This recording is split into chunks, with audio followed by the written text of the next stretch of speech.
Bien. Alors, nous allons passer, je vais laisser la parole à Madame Garnier, à Véronique Garnier, qui est la première vice-présidente de SPT et qui va introduire la deuxième table ronde. Élus locaux, comment s'impliquer, comment favoriser une collaboration efficace. Véronique, tu as la parole. Merci beaucoup Gilbert, mais pour jouer ce rôle, je ne serai pas seule. Donc nous allons co-animer l'animation de cette table ronde avec Fanny Pastan. Et je pense qu'on ne pouvait pas avoir meilleure introduction que la présentation d'Aude-Caria, qui rappelait les interrogations des élus. Donc cet après-midi, nous sommes plutôt avec des élus qui n'ont pas encore concrétisé la mise en place d'un CLSM, mais qui font déjà des choses. Et on a pu voir tout au long de cette matinée que alors oui, il y a eu en effet des effets positifs de la Covid-19. On en verra peut-être encore d'autres aspects, plus d'effets négatifs, mais dans les effets positifs, ça a été quand même un accélérateur de découvrir que ce que l'on ne pensait pas possible, ce pour lequel on ne se sentait pas concerné, est devenu une réalité et qu'aujourd'hui, en tous les cas, les élus, d'une manière générale, en tous les cas majoritairement, se sentent en tous les cas investis de devoir faire quelque chose de plus en matière de santé et notamment en matière de santé, en matière de santé mentale. Donc, nous avons une table ronde très riche et nous avons choisi avec Fanny, bien sûr, de laisser la parole à nos témoins. Table ronde donc, est constituée de deux élus, Guylaine Bouvier, donc de Mérignac. Je vais présenter, puisque la première question consiste donc à se présenter et en quelques mots dire ou donner le lien à la santé mentale que l'on souhaitait mettre en avant. Je vais donc introduire le docteur Béatrice Berthaud qui va nous rejoindre en fin de table ronde, enfin à 15h30. Donc on ne lui demandera pas de se présenter à ce moment-là. Donc Béatrice Berthaud est chef de pôle de gériatrie de l'hôpital de Saint-Quentin dans l'Aisne. Elle est également médecin coordonnateur du groupe hospitalier territorial qui est Aisne Nord Haute-Somme et qui est maire adjoint à la santé dans la ville de Saint-Quentin. Donc, sans plus attendre, Guylaine, puisqu'on est du côté des élus, je vais donc te passer la parole pour te présenter. D'accord, merci, merci Véronique, merci à tous de m'avoir invitée. Nouvellement élue à Mérignac, donc je suis adjointe à la santé et à la lutte contre les pollutions. Voilà, donc c'est vraiment mon toute première expérience politique. Qu'est-ce que je voulais dire d'autre? Sinon, oui, je suis enseignante-chercheuse en santé publique et plus particulièrement en santé environnementale à l'Université de Bordeaux. Voilà, donc qu'est-ce que je peux dire d'autre? La santé mentale, du coup, je me plonge dedans, on va dire, en tant qu'élue. Alors, évidemment, par le biais de nos astreintes. Et donc, moi, je trouve que c'est une porte d'entrée qui est quand même intéressante. Enfin, évidemment, pour beaucoup d'élus, ça se cantonne à se demander qu'est-ce que je dois faire quand j'ai donc ça, c'est plus une HO, c'est une ASPDRE, hein, les hospitalisations d'office, comme on disait avant. Voilà, mais en fait, c'est quand même une porte d'entrée où, du coup, on se pose plein de questions sur notre rôle, sur le bien fondé, à chaque fois, est-ce qu'on prend la bonne décision, etc. C'est pas simple du tout, malgré le fait que ce soit extrêmement bien cadré, que ce soit cadré par la loi, etc., et qu'on soit plein d'acteurs et qu'on soit plusieurs à prendre la décision, etc. Enfin, c'est quand même quelque chose de complexe. Voilà, donc la santé mentale, quand on est élu et en charge de la santé, et comme vous l'avez dit, comme ça a été beaucoup dit ce matin, c'est beaucoup en lien avec les services de l'action sanitaire et sociale, hein, dans beaucoup d'endroits. Ça l'est encore dans énormément d'endroits, ce n'est pas des services spécifiques. C'est le cas à Mérignac. Donc, je pense que ce qui est intéressant aujourd'hui, en plus, c'est qu'il y a Sylvie Justom qui a présenté un peu ce qui se fait à Bordeaux. Et puis, Mérignac, c'est la petite ville d'à côté. Voilà. Et donc, finalement, on est juste à côté, on est voisins, mais la situation est complètement différente de celle de Bordeaux. Voilà. Donc, Très C'est bien. pour ça que j'ai accepté, parce que je trouvais que c'était intéressant aussi d'avoir un point de vue, certes urbain, mais complètement différent d'une métropole. Est-ce que tu nous en diras plus Oui, bien sûr. pour le deuxième round des questions? Il nous fallait absolument un psychiatre dans cette table ronde et qui s'intéresse à la santé mentale et des élus.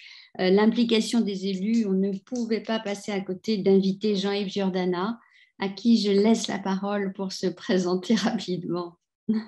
Bonjour à toutes et à tous. Oui, alors pour me présenter, je suis médecin psychiatre et actuellement, je suis le coordonnateur du projet territorial de santé mentale des Alpes-Maritimes. Et je suis aussi membre du conseil scientifique du CCOMS, administrateur de l'association hospitalière Sainte-Marie.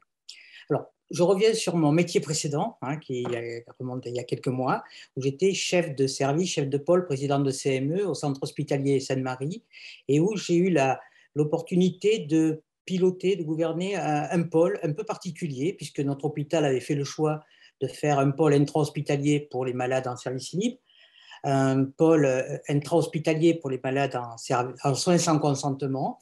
Et donc, moi, je pilotais le pôle territoire, qui était en fait l'agrégation de l'extra-hospitalier des 7 secteurs de psychiatrie générale. C'est 2/3 du département des Alpes-Maritimes, c'est 700 000 personnes, vous voyez, donc c'est fait. Et donc, c'était finalement la possibilité d'être l'interlocuteur immédiat des acteurs communautaires, des élus dans les différentes communes. Ça a donné l'opportunité de mettre en place, pour les secteurs attachés à notre établissement, 5 CLSM, 5 conseils locaux de santé mentale. Dans notre département, dans les Alpes-Maritimes, nous disposons de 10 CLSM, ce qui est plus de la moitié de tout ce qui se trouve en PACA. Et donc là, on a eu une expérience assez riche dans l'élaboration de conseils locaux de santé mentale, des fois pour des petites communes, vers 1000, 15 000, 30 000 habitants, ou la ville de Nice, 350 000 habitants, pour lequel nous avons fait un conseil local de santé mentale qui est probablement un des plus gros de France. Voilà ce que je peux dire là dans les médias. Très bien, merci beaucoup. On ne pouvait pas non plus ne pas avoir à notre table ronde des usagers, notamment des pères aidants, qui sont représentés par Tahirou Sissoko et Karim Lekhal. Donc, je vais également proposer de se présenter. Je propose de se présenter.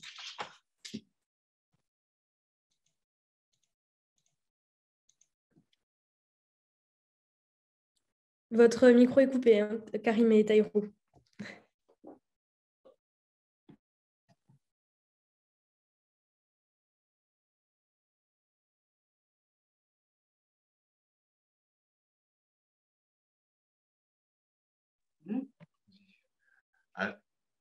Bonjour, merci pour la petite introduction. Pour nous présenter, moi c'est Sissoko Tahirou. Je suis accompagné de Marivonne et de Karim. On est 3 élus du bureau du GEM d'Arnouville qui s'appelle les 1001 Vies. Et donc, si on est invité, c'est parce qu'on a disons des affinités et on a une histoire avec le conseil local de santé mentale qui est un peu, qui est devenu vraiment un partenaire et avec qui on a vraiment beaucoup d'attaches. Moi, personnellement, j'ai participé au conseil d'administration du conseil local de santé mentale et dont la coordinatrice s'appelle Marie Bobo. Et je ne veux pas vous faire tout l'historique, mais disons que maintenant, ça fait quand même pas mal d'années qu'on a des liens et qu'on met en place des projets et qu'on organise des choses ensemble. Et moi, personnellement, j'étais plutôt dans le conseil d'administration, Mais si vous voulez, il y a beaucoup d'adhérents du GEM qui ont participé aussi de différentes manières au conseil local en participant au groupe de travail, notamment la RESAD, que Karim, qui est à côté de moi, et qui est donc le président de notre association, a souvent contribué à ces groupes de travail. Très bien. Est-ce que Karim veut rajouter quelque chose? Écoutez, moi je suis très content d'être parmi vous. Donc c'est vrai que là, pour l'instant, je représente le GEM pour une année.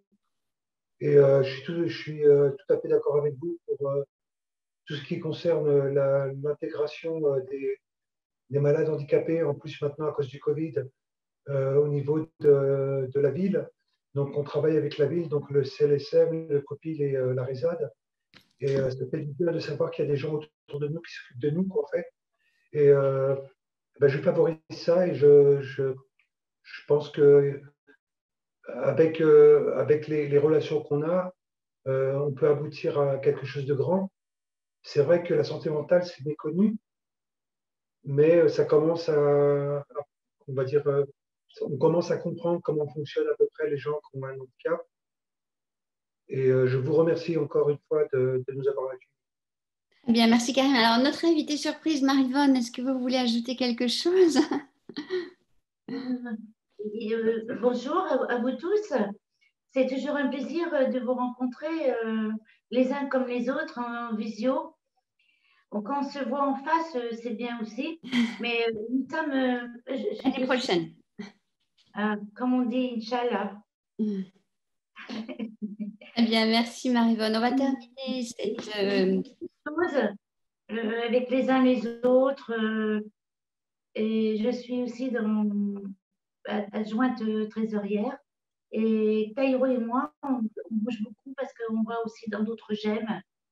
Bobigny, Montreuil, on est assidus. On a fait la formation avec les professionnels. On a fait aussi la formation de santé mentale, le PCCM. Et on a fait le PNIGEM aussi. Enfin, on essaye vraiment d'être avec vous.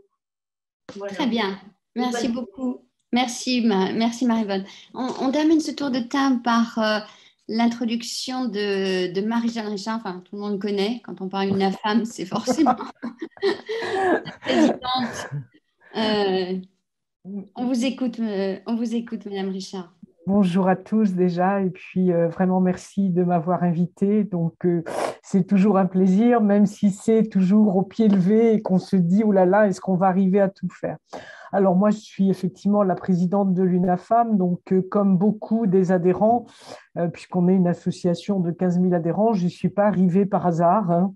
Donc mon lien avec la santé mentale, il est vraiment à plusieurs titres. D'abord à un titre personnel, puisque j'accompagne 2 de mes fils qui ont des troubles psychiques, et puis à titre associatif, hein, puisque j'ai eu la chance, moi, que n'ont pas forcément toutes les personnes, c'est de rencontrer l'UNAFAM assez tôt dans le parcours d'accompagnement de mes enfants et du coup de me rendre compte combien finalement de pouvoir en parler avec d'autres était un point important. Moi, j'habite Grenoble, donc tout à l'heure, je voyais Éric Piolle, une citation d'Éric Piolle. C'est vrai que j'ai aussi cette chance-là, hein, c'est que sur Grenoble, les conseils locaux de santé mentale ont beaucoup d'importance et du coup ont bien fonctionné. Donc, ce que je voulais dire, c'est que l'UNAFAM, et j'espère pouvoir l'apporter ici, c'est aussi la parole de ceux qui un jour, par hasard, ont rencontré la psychiatrie. On parle beaucoup de la santé mentale, on croit que tout le monde sait ce que c'est, et en fait, il faut y être confronté pour, à un moment, se dire, en fait, je ne savais rien. J'ai été vraiment en dehors et donc j'espère que ces échanges dans le cadre du CCOMS et avec le SPT sont une occasion de d'échanger, d'avancer et de sortir des préjugés finalement. Il n'y a pas d'autre objectif pour avoir une vie la meilleure possible. Très bien, merci beaucoup. Je vais laisser donc maintenant Fanny animer le débat autour de notre deuxième question. Oui, merci Véronique. Donc maintenant que vous vous êtes tous présentés, toutes et tous présentés, et que vous avez explicité les liens que vous avez avec la santé mentale, que ce soit plus ou moins personnel ou professionnel, l'idée dans un second temps, c'est que vous puissiez tous répondre à la question suivante. Donc présenter vos territoires donc, sur lesquels vous vivez et les besoins en santé mentale que vous y constatez. Voilà, donc on va peut-être donner la parole dans un autre ordre pour mixer un petit peu, mais l'idée, voilà, c'est que vous puissiez nous raconter qu'est-ce que vous faites actuellement de votre place sur votre territoire pour répondre aux besoins en santé mentale. Donc, je vais donner la parole à Marie-Jeanne Richard. On va repartir dans l'ordre inverse. Alors, ce n'était pas complètement prévu. Donc, voilà, je vais quand même y aller un peu comme ça en live.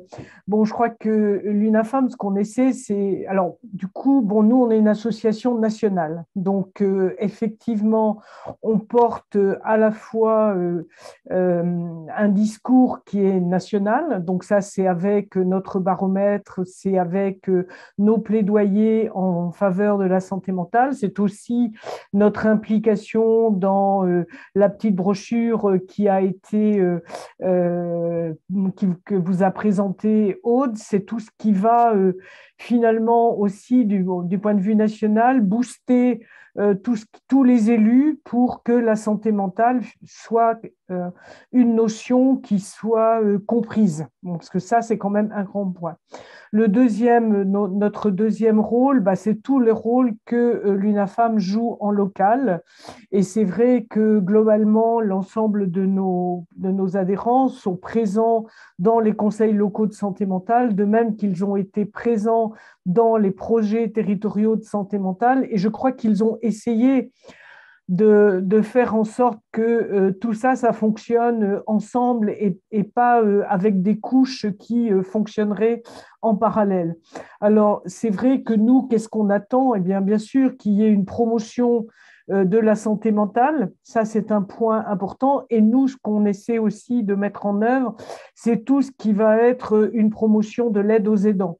C'est vrai que je vous disais tout à l'heure, en fait, quand vous êtes famille, amie d'une personne qui a des troubles psychiques, souvent vous ne connaissez rien, vous êtes un peu estomaqué, parfois vous ne savez absolument pas comment vous y prendre, et donc toute l'importance de ces missions qui sont les missions de promotion de la santé mentale, faire comprendre et faire comprendre tout en ayant le respect. Enfin, ça c'est un point qui pour nous est très très important, comment on peut faire comprendre, apporter de la connaissance, mais tout ça dans le respect des personnes. Et ce n'est pas toujours quelque chose de simple. Donc, ce que l'on attend aussi dans la place des élus, eh bien, c'est qu'ils nous aident dans cet enjeu qui aujourd'hui est très, très important, qui est l'enjeu de l'accès aux soins.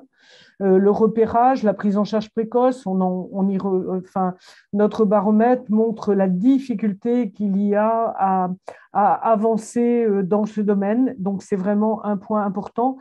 Nous pensons aussi très important que les élus aient conscience que ce n'est pas parce qu'on a des troubles psychiques qu'on ne doit pas avoir accès à l'éducation. Et je donne un des chiffres de notre baromètre, 67% des personnes ont arrêté leurs études. Donc, comment finalement, à un moment de sa vie, et c'est souvent au moment où on est jeune, ou au moment où on devrait pouvoir préparer son avenir, on se retrouve à devoir arrêter ses études, et comment finalement… je crois qu'on a besoin des élus pour avancer sur cet accès à l'éducation, bien sûr aussi sur l'accès à l'emploi. Hein, donc là encore, un chiffre qui est quand même important. Hein, seuls 19% des personnes avec des troubles psychiques, en tout cas dans nos adhérents, hein, dans nos 15 000 adhérents, seuls 19% ont accès à l'emploi. Et au travers de la crise sanitaire, on a vu vraiment l'importance qu'il y avait pour les personnes d'être dans le lien social. Hein, combien de personnes ont dit mais c'est très dur de travailler à distance, le télétravail c'est bien, mais je suis tout seul. Alors là, on voit vraiment comment l'accès aux activités, l'accès à l'emploi participe d'une manière très, très importante à une bonne santé mentale. Et ça, pour qui que ce soit, et nous en discutions hier avec Aude, et c'est vrai que c'est vraiment important de penser que la santé mentale concerne tout le monde, y compris les personnes qui vivent avec des troubles psychiques. Et nous y reviendrons peut-être. Je crois que le dernier point sur lequel nous sommes vraiment nous pensons qu'il y a un très, très gros travail à faire avec les élus, c'est tout ce qui concerne le logement, hein, puisque encore 30% dans notre baromètre, même 33% des personnes vivent dans leur famille faute d'avoir accès à des logements accompagnés. Donc, on voit bien cette importance de quelques points comme ça qui participent à la santé mentale. Je ne voudrais pas être plus longue. Merci beaucoup, Marie-Jeanne Richard. Je vais redonner la parole à Taïrou et Karim. En introduction, vous avez expliqué que vous êtes à la fois impliqués dans un GEM, que vous participez au CLSM de votre territoire. Est-ce que vous pouvez un petit peu détailler en quoi consiste votre action? Qu'est-ce que vous faites aux côtés du GEM, dans le GEM? Qu'est-ce que vous faites au sein du CLSM? Des exemples concrets de la manière dont vous aidez à répondre aux besoins de santé mentale des personnes sur votre territoire. Vous vous considérez aussi tous les deux comme père aidant. Donc, qu'est-ce que vous entendez par là? Vous pouvez prendre tous les deux la parole à tour de rôle. Je voyais que vous hésitiez entre Karim et Taïrou. Vous pouvez tous les deux expliquer vos différentes contributions sur votre territoire en termes de santé mentale. Donc, on revient sur ça, sur la santé mentale. Ça fait des années maintenant, depuis à peu près fin 2016, que je fréquente assidûment le GEM d'Arnouville. Et j'ai fait un gros travail sur eux-mêmes au départ. Et ensuite, avec les différents partenaires, comme le CLSM avec Marie Bobo, la RESAD, le COPIL, toutes les personnes avec qui on a travaillé, les gens de la ville et tout, on a participé à, par exemple, l'ouverture de Caire. C'est comme. Le House, c'est un peu comme le Clubhouse. C'est un endroit où les gens qui ont des problèmes de santé, même autres, qui peuvent se rendre dans ce lieu et faire une recherche soit de travail, soit de partenariat avec quelques sites que ce soit. Oui, une formation, tout ça. Et là, dernièrement, on a fait aussi on a fait une journée de sensibilisation avec des travailleurs sociaux. Ça a été mis en place il y a déjà 2 ans. Et c'était pour la 3e année qu'on y participait. Donc, c'est Marie Bobo, la coordinatrice, qui est venue au GEM, comme elle vient assez souvent, nous en parler, nous présenter le projet, qui consistait à expliquer un petit peu ce qu'est la figure avec la maladie. Et donc, dans ce dispositif, c'était Marie qui est aussi médecin et son collègue qui donc parlait de la maladie de façon plutôt théorique, de faire un espèce de tour un échange entre des professionnels et des gens comme nous. Et on a fait ça, entre autres. Et on a aussi participé à la création de Chez Soi d'abord. On a contribué à pouvoir faire avancer les choses par rapport à ce que est la maladie mentale. Et d'abord, bon, bien sûr, avoir un médecin, avoir un suivi médical, c'est essentiel. Mais on permet à des gens qui n'ont pas de logement et qui sont dans la précarité, de pouvoir accéder à un logement. Donc ça a été créé en septembre, on commençait encore, c'était les balbutiements. Peut-être qu'en février, on va commencer à avoir des logements et à intégrer quelques personnes. Là, dernièrement, il y a eu des réunions, donc on travaille aussi pour la ville. On a demandé des fonds pour qu'on puisse s'épanouir un peu plus, nous, J'aime Arnouville, les Mille et une vies. Du coup, on a eu plein de rendez-vous. On expose aussi de temps en temps, on fait de la peinture, on fait de la création, tout ça et tout. Ce qui est très intéressant parce qu'on ne reste pas là à cogiter, quoi. À se dire, oui, on ne sert à rien, oui, tu fais un dessin, mais ça sert à quoi un dessin? Non, on s'épanouit à l'intérieur du GEM et aussi, par contre, ce qui est fort, c'est qu'on peut aussi s'épanouir au niveau de la société en telle qu'elle. Là, le dernier rendez-vous que j'ai eu, c'était mercredi dernier, mercredi et jeudi. Et j'ai pu participer avec mon amie Marie-Vonne. On a participé au CNIGEM qui a lieu une fois par an. Donc, vous aviez été, je pense, mis au courant. Donc, il y avait un professeur, un médecin qui était là avec des animateurs, tout ça et tout, des gens qui ont eu de graves problèmes de santé. Il y en a même qui sont nés avec, comme des autistes. Mais voilà, on a discuté de ça pendant 2 jours et c'est une des dernières choses qu'on a faites là dernièrement dans l'immédiat. C'était bien, oui, c'était une bonne expérience. Et c'était le CNIGEM. Et c'était super. On a exposé, ils ont exposé le dysfonctionnement, les choses. Et franchement, c'est très enrichissant et ça peut que apporter du bien dans les autres GEM. Et c'est des beaux échanges. Après, c'est à nous tous de faire des efforts pour qu'on participe avec les uns les autres. Arnouville a fait aussi un intergem sport pour tous. On est des gens qui invitent toujours les autres. Et on fait aussi du sport avec un coach professionnel. Et il s'appelle Mouloud. Et franchement, on essaie toujours d'être en mouvement, en collaboration avec vous tous. Et là, pour l'instant, le GEM, comme à cause du Covid, il y a eu un peu de flottement. Il s'avère qu'au tout départ du Covid, donc fin 2019, début 2020, on a vécu très mal la chose par rapport à. Ça nous a vraiment impacté. C'est-à-dire qu'on est venu et on avait une jauge de 5 personnes maximum dans le GEM. Donc il fallait téléphoner, tout ça et tout. Et on nettoyait les poignées de porte, on ouvrait les fenêtres, tout ça et tout. Donc ça nous avait vraiment très impacté. D'ailleurs, même, il y a une radio qui existe, c'est le 106 FM. C'est le bruit de couloir. Et c'était un des liens qu'on avait pour communiquer ensemble entre nous et entre la radio et les gens qui ont des problèmes de santé. C'est une radio pour les personnes qui sont en difficulté. En fait, le départ, ça passe par la trame.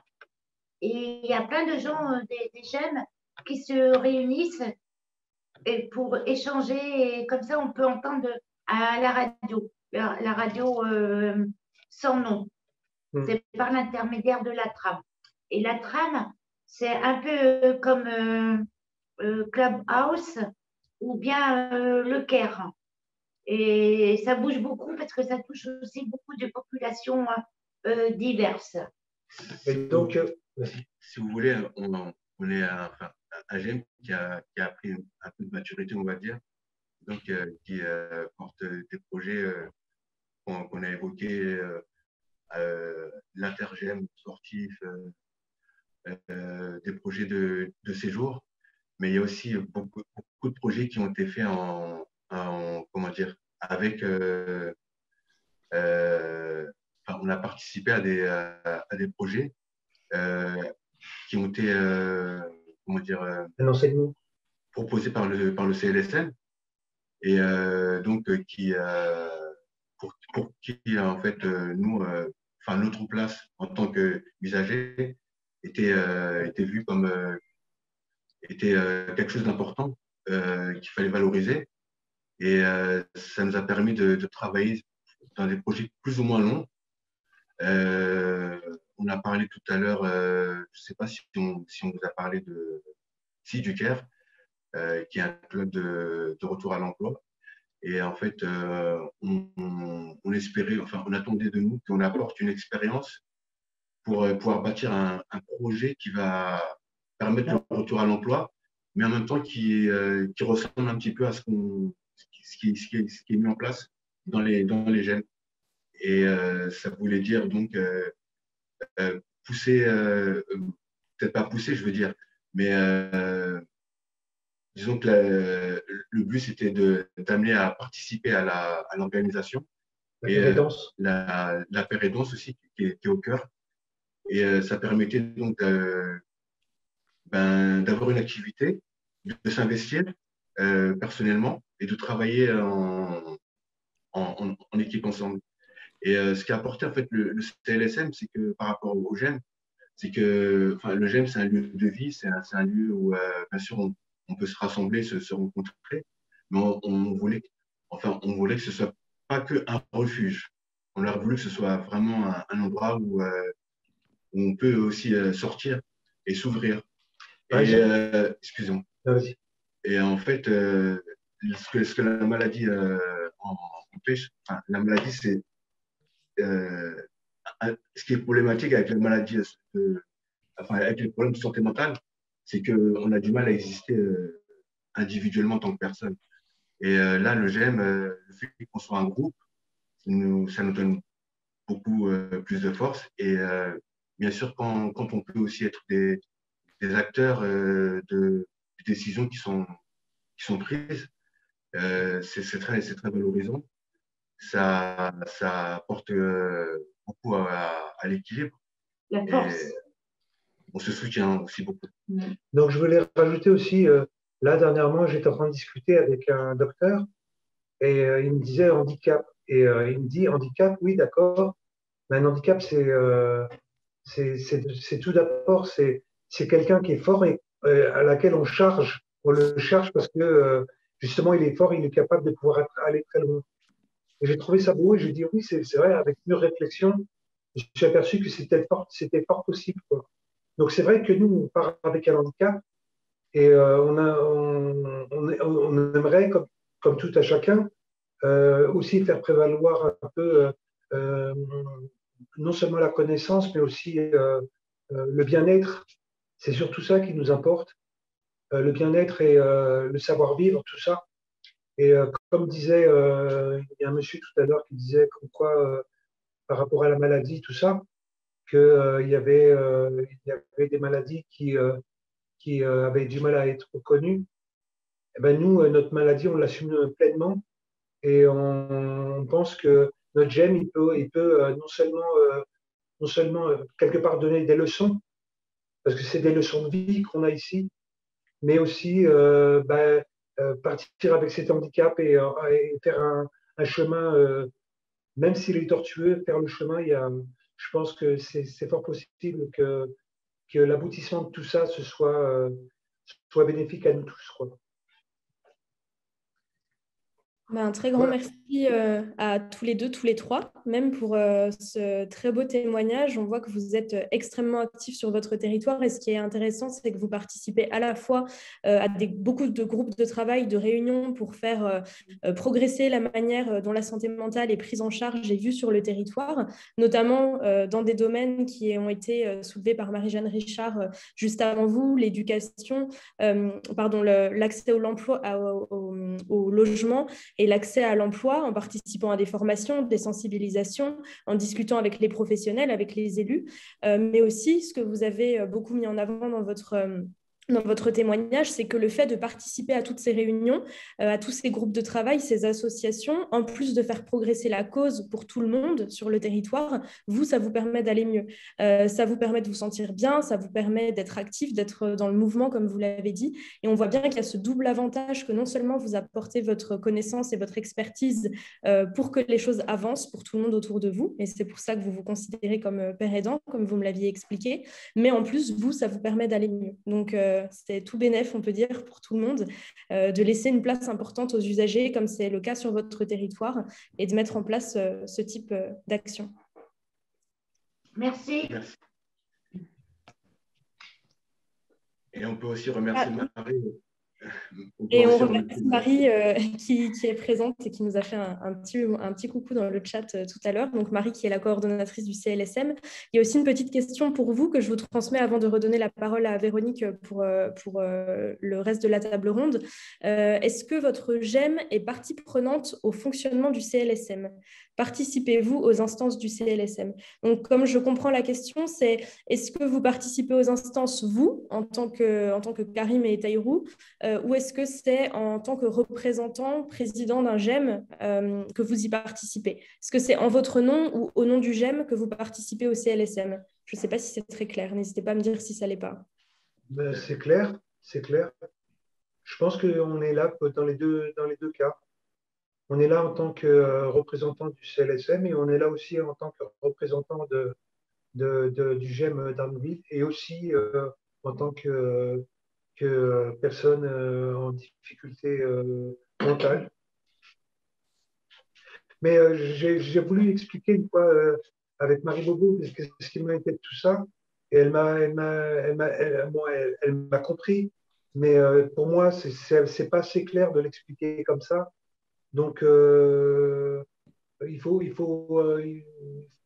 comprendre, il faut bien comprendre que l'échange que j'ai ou qu'on a avec les personnes représentant toutes les personnes du territoire, les professionnels des territoires, on est là pour porter un peu en avant des choses et si la question se pose, on répond, on essaierait de répondre beaucoup plus facilement qu'une personne qui n'a pas la notion de connaissance. C'est de la connaissance, mais c'est aussi du fonctionnement de l'individu, de la trame des choses, quoi. Voilà. Si je peux ajouter, merci beaucoup. Oui, vas-y Taïrou, excuse-moi. Excusez-moi. C'était pour vous dire qu'en fait, nous, le GEM, c'est un lieu qui est assez ouvert, donc l'accueil est assez inconditionnel, d'une certaine façon. Et donc, on accueille des gens qui ont des parcours vraiment très différents. On ne peut pas dire qu'on représente tous les usagers. Disons qu'on va représenter une partie des usagers et qui, disons, dans leur parcours, ont déjà eu, on va dire qu'ils sont passés par des moments plus difficiles et qui maintenant, avec l'association, on trouve quand même une certaine stabilité. Mais on ne peut pas dire qu'on représente tout le monde, tous les usagers, mais on peut dire qu'on le représente quand même assez, puisque les GEM sont assez répandus. Il y en a peut-être maintenant 500. Et on fait partie du baromètre de notre ville à nous, quoi. On est un peu le baromètre de notre ville, quoi. En sachant que on peut parler de tel ou tel sujet avec telle et telle personne, en échangeant sur telle situation et d'autres situations, on voit que où se situe à peu près le degré d'intensité je dirais pas la violence, parce que c'est pas le sujet, mais du mal-être de la ville quelque part un petit peu, quoi. Voilà. Merci à tous les deux, à tous les trois, pardon, Marie-Vonne est bien là. Donc, on vous redonnera la parole en conclusion de cette table ronde. Chacun pourra dire quelques mots. Le lien est pour demander et solliciter notre panéliste, en l'occurrence Jean-Yves Giordana, est introduit par la question de Franck Bourdiel. donc du Calvados. Comment envisagez-vous concrètement le lien de complémentarité entre les CLSM et les projets territoriaux de santé mentale? Quel travail notamment entre les coordonnateurs? Je rappelle, et Jean-Yves va le faire encore beaucoup mieux que moi, hein, que les PTSM sont nés par la loi de modernisation de la santé de janvier 2016, en reconnaissant un caractère transversal à l'organisation de la psychiatrie et de la mise en place de la politique de santé mentale et requérant la mise en place donc, de PTSM. Donc, Jean-Yves, vous allez pouvoir nous en dire plus, vous qui œuvrez activement au PTSM de votre région. Vous avez raison de dire qu'il y a eu entre guillemets, des strates successives qui ont un peu perturbé les différents intervenants, puisqu'il y a eu maintenant depuis une douzaine d'années la mise en place progressive des conseils locaux de santé mentale. Certains sont anciens, d'autres sont plus récents. Et puis, ça a amené à mobiliser beaucoup d'acteurs, bien sûr les élus, mais aussi les acteurs communautaires, les professionnels de santé. Et puis, progressivement, d'autres instances sont venues se greffer là-dessus. Alors, pour les professionnels de santé, ça a été aussi toute l'organisation en groupement hospitalier de territoire pour certains, en communauté psychiatrique de territoire pour d'autres. Et puis, comme vous le dites, à partir de la loi de modernisation de notre système de santé 2016, la promotion, le déploiement avec l'article 69 des projets territoriaux de santé mentale. Et je reconnais qu'actuellement, pour avoir participé à la fois à la mise en place de CLSM et puis de coordonner actuellement le PTSM, c'est que très souvent, ce qui remonte, c'est des confusions chez les personnes, d'autant que les usagers, les familles, les aidants, les acteurs communautaires qui participaient régulièrement au groupe de travail des CLSM se sont trouvés aussi sollicités par les groupes thématiques du PTSM et ils ne voyaient plus très bien comment les choses se positionnaient. Et vous avez raison de parler des liens et de la complémentarité. Ce qu'on essaie de faire, c'est déjà, ça c'est la loi qui le veut, pour présenter le projet territorial de santé mentale qui a été élaboré de façon dans un esprit de démocratie sanitaire avec des rencontres avec tout le monde, mais validé par le directeur général de l'ARS. On fait un retour dans les comités de pilotage de chacun des conseils locaux. On les représente, on les rediscute, on fait des retours sur cette expérience et ça permet d'informer, de sensibiliser à ces projets territoriaux de santé mentale les élus, puisque c'est eux qui président à ces comités de pilotage et ces CLSM, et puis ça permet de mettre un peu au clair des choses avec les différents acteurs.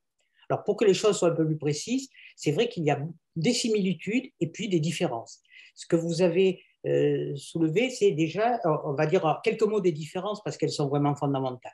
C'est le périmètre d'action, puisque le conseil local de santé mentale, c'est quelque chose qui peut être de l'ordre de la commune ou de l'infracommune ou bien de l'intercommunalité. Et c'est en tout cas des choses qui tournent régulièrement autour ou d'une commune ou d'un secteur de psychiatrie ou d'une agglomération. Alors que le projet territorial de santé mentale, son périmètre, il est défini par la loi clairement, c'est le territoire de démocratie sanitaire dont la gouvernance est assurée par le conseil territorial de santé et c'est en clair le département. Donc il y a un PTSM par département. Le deuxième point que je pourrais préciser pour signaler les différences, c'est le caractère facultatif, c'est-à-dire que les communes peuvent ne pas faire de conseils locaux de santé mentale, alors que le département, lui, est dans l'obligation, l'ARS départementale, est dans l'obligation de veiller à la mise en place, au déploiement d'un projet territorial de santé mentale. C'est la loi qui le prévoit. Il y a surtout le niveau d'engagement des tutelles, parce qu'au niveau communal, on peut, après un diagnostic territorial, identifier des besoins, proposer des solutions et des réponses, mais ces réponses, après on les évalue, elles obtiennent leur objectif ou pas, etc. Le projet territorial de santé mentale évolue vers le contrat territorial de santé mentale, c'est-à-dire qu'il y a une contractualisation entre l'ARS et les porteurs des projets, et il y a un financement qui est prévu, donc là, c'est une vraie contractualisation.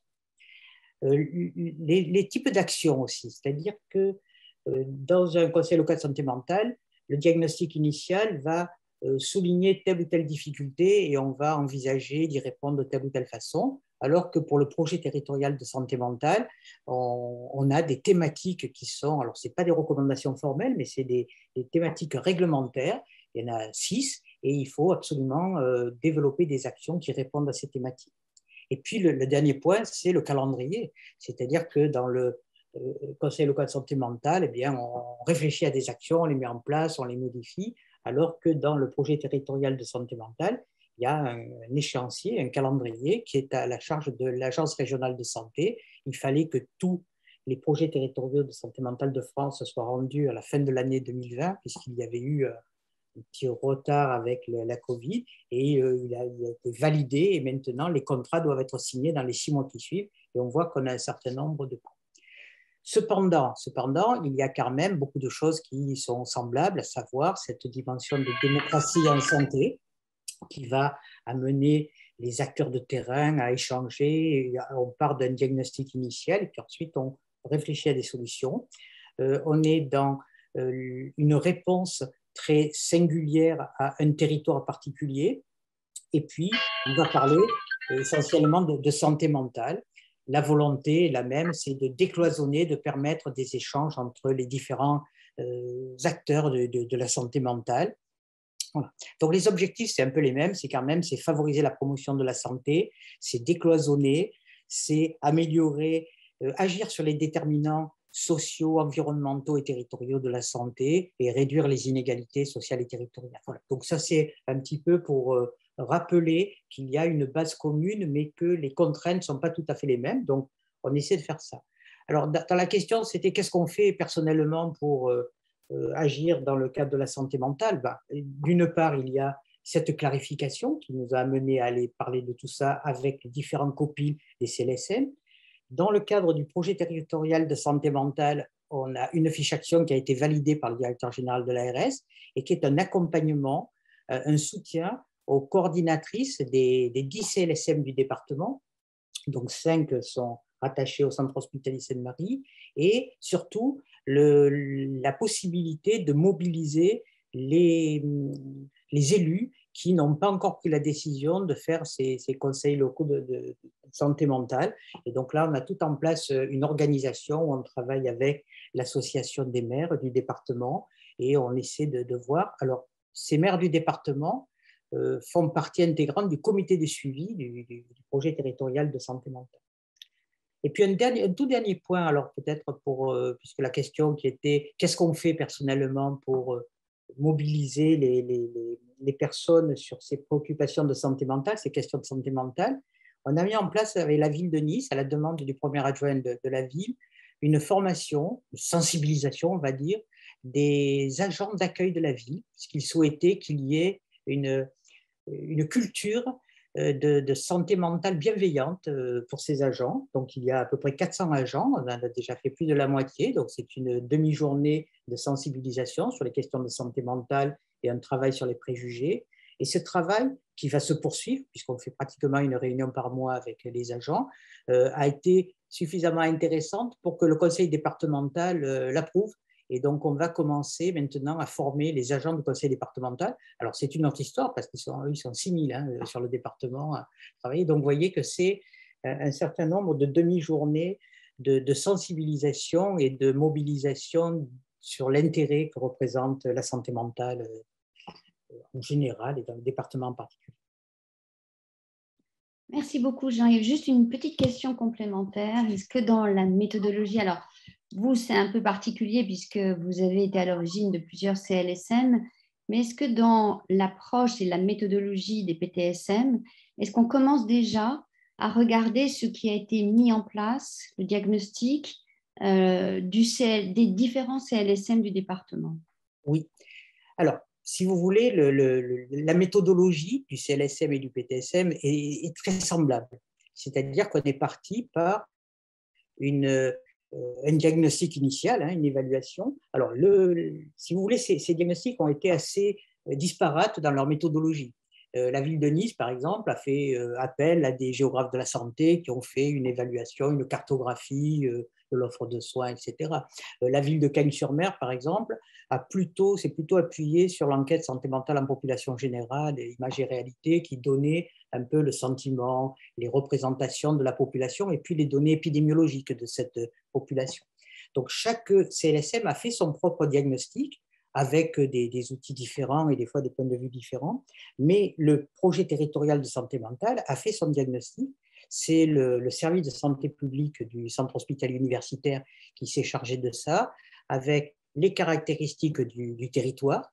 Vous savez que les Alpes-Maritimes, c'est un territoire qui est assez bizarre, puisqu'on a 80% de la population qui habite sur 6% du territoire, le long du littoral, et puis un moyen au pays complètement désertifié. La surprise, c'est quand même un taux de pauvreté qui est très, très important, alors qu'on imagine, entre Monaco et Cannes, on n'imagine pas une telle souffrance liée à la précarité. Et puis, il y a les données épidémiologiques, il y a l'offre de soins sur le territoire, voilà, donc on a les données sociodémographiques, et bien entendu, il y a un emboîtement, une histoire de poupée russe, entre ce diagnostic qui a été fait par des médecins de santé publique, et puis les diagnostics encore plus locaux qui ont été faits par chacun des territoires que représentent les communes engagées dans ces CLSM. Bien, merci beaucoup Jean-Yves. Je vais passer maintenant la parole à Guylaine. Guylaine, quand tu t'es donc présentée comme une nouvelle élue dans la commune de Mérignac, qui est une grosse ville, avec des QPV. Aujourd'hui, tu as peut-être déjà mis en place des actions en santé mentale sans que ce soit encore un CLSM. Qu'est-ce que tu as déjà mis en place? Quelles sont les spécificités de ton territoire qui justifieraient que tu aies mis en place ces actions? Et qu'est-ce que tu souhaiterais mettre en place dans le domaine de la santé mentale? Et après cette journée où tu as été enrichie en plus de plein d'expériences et de plein de partages, d'initiatives, comment vois-tu les choses et comment as-tu déjà peut-être réfléchi à un certain nombre d'actions? Oui, alors en fait, pour resituer le contexte, donc Mérignac, c'est une ville de 70 000 habitants, donc vraiment la couronne proche de Bordeaux. Et sur le territoire, donc en fait, moi, je me suis approprié un peu tout ce qui se faisait en santé en général et la santé mentale en particulier. Sur le territoire, on a un contrat local de santé qui est métropolitain. Voilà. Évidemment, on est arrivé, comme l'a dit Sylvie ce matin, nouvelles équipes, nouveaux élus en plein Covid. Et évidemment, avec un contrat local de santé qui avait commencé avant, avec l'ancienne mandature et avant la pandémie, et qui du coup a marqué un temps d'arrêt, un peu de souffrance pour tout le monde, on va dire, pour se remettre en mode d'action, etc. Donc ça a été une première difficulté. Et la deuxième difficulté, effectivement, c'est qu'on n'a pas de CLSM sur Mérignac. Voilà. Donc, on a un contrat local de santé qui est métropolitain, donc qui est énorme. On fait un copil par an où on est une centaine. Ça fait deux copils qui ont eu lieu depuis les élections. C'est des comités de pilotage du coup qui ont lieu en visio. Voilà, donc vous imaginez bien toutes les difficultés que ça occasionne pour savoir qui fait quoi, qui est qui. Je ne sais même pas, moi, je découvre aujourd'hui PTSM, CLSM, évidemment que j'avais entendu les noms, mais si vous voulez, voilà, toutes ces questions qui sont posées sur comment ça interagit, etc., voilà, moi j'en suis à un niveau encore au-dessus qui est, il y a qui dedans et ils font quoi, enfin voilà. Et c'est des gens que visuellement je n'ai pas vus, que je ne connais pas. Voilà, même Sylvie, on a dû se rencontrer en présentiel 2 fois. Enfin, voilà. Donc, c'est toutes ces difficultés-là qu'il a fallu qu'on s'approprie. J'ai vu dans les questions-réponses là, une personne qui disait qu'avec le changement d'équipe municipale, c'était une grosse difficulté pour le fonctionnement. Quand il n'y a rien eu de mis en place avant, c'est aussi une grosse difficulté pour les nouvelles équipes de se dire, c'était ce qui a été très bien dit tout à l'heure, par où on commence? Il y aurait tellement de choses à faire, par où on commence? Et puis petit à petit, on se rend compte qu'il y a des choses qui se font déjà quand même, heureusement. Alors, il n'y a pas de CLSM sur la ville, mais évidemment qu'il y a des choses qui se font déjà. Voilà. Alors, c'est pour ça que tout à l'heure, je disais que l'entrée par notre obligation en tant qu'élu de faire des astreintes et puis d'avoir parfois, malheureusement, à décider d'hospitaliser des personnes, et bien mine de rien, cette entrée-là, pour moi, elle a été extrêmement précieuse puisque ça m'a permis de rencontrer beaucoup de gens. Et notamment, il y a une formation qui a été faite pour les élus de la métropole par l'Association des maires de France avec l'UNAFAM. Et donc, c'est là que j'ai découvert l'UNAFAM pour la première fois. Même si tous, au niveau personnel, dans notre entourage, comme on disait, tout le monde a une santé mentale. Et donc, on a tous connu des gens qui allaient plus ou moins bien au cours de la vie. Mais on découvre tout ce monde-là quand on n'a jamais professionnellement été impliqué. Et donc, j'ai rencontré les personnes de l'UNAFAM. Et c'est là que j'ai entendu parler de la formation Premier Secours en santé mentale. Et donc, voilà. Et donc, on a commencé... Alors, il y a déjà eu un premier round de formation pour les agents de Bordeaux Métropole. Je sais que sur Bordeaux, il y a des choses qui se font aussi. Sur l'Université de Bordeaux, l'espace santé jeune s'est emparé de ce dispositif et a formé des étudiants pour qu'ils soient référents santé mentale pour leurs camarades. Et ça a super bien marché sur l'université. Et sur Mérignac, c'est nos éducateurs jeunesse qui ont ouvert le bal en se formant assez... Alors là, c'est un peu plus long que ce qui a été décrit tout à l'heure. C'est 2 jours, je crois, la formation Premier Secours en santé mentale. Voilà, donc c'est quand même, mine de rien, via une formation qui avait été faite pour les élus pour dédramatiser, déstigmatiser un peu la santé mentale et le cadre réglementaire et tout ça, que j'ai découvert cette formation-là et qu'après, j'ai pu en parler aux collègues, etc. Alors, à côté de ça, il y a d'autres choses qui se font. Alors, pour l'instant, plus à destination des employés, on va dire, de la ville, encore une fois, il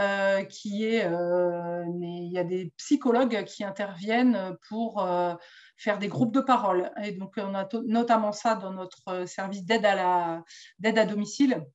On a un service municipal d'aide à domicile. Et donc là, il y a des groupes de parole et d'échanges de pratiques qui se font depuis longtemps avec une psychologue. Et puis, plus récemment, on s'est aperçu que les personnels qui intervenaient dans les écoles avaient un énorme besoin, étaient énormément démunis. Alors, on parle beaucoup de l'inclusion, de la formation sur le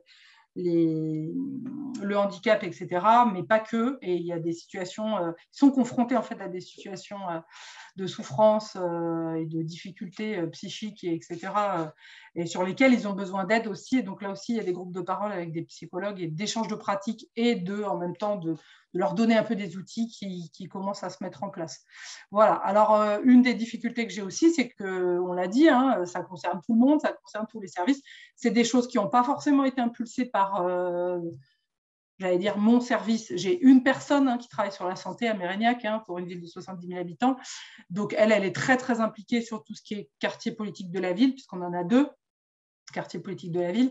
Et donc, ça lui prend tout son temps, forcément. Et donc, voilà. Donc, pour l'instant, j'ai envie de dire, moi, je suis du coup dans la réflexion de est-ce qu'il faut qu'on crée un conseil local de santé mentale. Donc, c'est aussi dans des journées comme ça que je grappille plein d'informations sur pourquoi et comment, parce que les 2 questions sont importantes. Voilà. Et je rejoins ce qui a été dit à plusieurs moments. À part 2-3 collègues élus, dont une qui est psychologue de formation et qui n'arrête pas de m'interpeller pour qu'on fasse des choses en santé mentale, pour le reste de mes collègues élus, qui sont adorables et qui sont passionnés par plein de choses, la santé et la santé mentale, il va falloir vraiment... faire des plaidoyers, trouver des occasions pour leur expliquer que si ça concerne tout le monde, etc. J'ai encore récemment un collègue qui m'a dit « Ah bon, c'est vrai, quand on a des espaces verts autour de chez soi, on va mieux ». Voilà, c'est des choses qui ne sont pas du tout connues, qui nous semblent évidentes à nous parce qu'on connaît un peu l'état de la recherche ou de tout ça qui se fait dans le domaine, mais c'est des choses qui ne sont pas du tout connues par nos collègues. Le fait que l'urbanisme, l'environnement, évidemment, la précarité et tout ça, soit des gros déterminants, on va dire, de notre santé et de la santé mentale, c'est des choses sur lesquelles il va falloir encore beaucoup batailler pour que ça devienne un sujet important dans une municipalité. Merci beaucoup, Madame Bouvier. Je me permets de rebondir sur ce point parce qu'on a eu une question en tout début d'après-midi d'Aurélie Blanc, donc, qui est coordonnatrice de CLSM, et je n'avais pas encore trouvé l'occasion parfaite pour y répondre, et vous venez de nous la donner, sur les liens entre justement urbanisme, environnement, santé mentale. Et sa question en particulier, c'était est-ce qu'il y a déjà des CLSM, des collectivités qui y travaillent? Alors bien sûr, c'est en train de monter, tout comme la question environnementale de manière générale est en train de monter à l'agenda politique. Nous, c'est une question, enfin je dis nous, au centre d'appui CLSM, c'est une question qu'on voit de plus en plus. Mais vu que c'est nouveau, les coordos ne savent pas forcément par quel bout prendre et comment accompagner les CLSM dans la démarche. Il y a certains CLSM qui ont commencé à travailler dessus, notamment dans les villes où il y a des élus écologistes, mais pas que. Donc, si vous êtes intéressé pour des contacts, voir ce qui commence un peu à s'impulser sur le terrain, vous pouvez nous contacter et on vous met en lien entre coordos, entre CLSM, entre élus qui ont commencé à travailler ces questions santé mentale, environnement. Et je ne spoile pas plus, mais il se peut que la thématique santé mentale, environnement soit centrale en 2022 autour d'un événement important dont vous aurez les informations, encore une fois, très prochainement. Ah oui, et je voulais juste finir du coup, comme ça après je ne parle plus. Donc du coup, mes projets, pour finir de répondre à la question de Véronique, mes projets, ce serait évidemment de créer un conseil local de santé mentale parce que je pense que ce sera la première étape déjà pour mettre les gens autour de la table et voir ce qui se fait pas, les manques, etc. Et puis évidemment, et ça c'est depuis avant moi, en fait c'est quelque chose qui m'a été transmis par les collègues qui m'ont passé le flambeau. Enfin je dis évidemment parce que pour moi c'est une évidence. Essayer d'impulser à la mise en place d'un groupe d'entraide mutuelle sur la ville parce qu'aujourd'hui, les Mérignacais qui ont envie d'aller dans un GEM, ils vont à Bordeaux. Voilà. Alors, heureusement, à Bordeaux, il y en a plein, mais on aimerait bien, nous, développer quelque chose sur la ville et, si possible, quelque chose qui réponde à des besoins qui sont aujourd'hui pas couverts par les GEM de Bordeaux.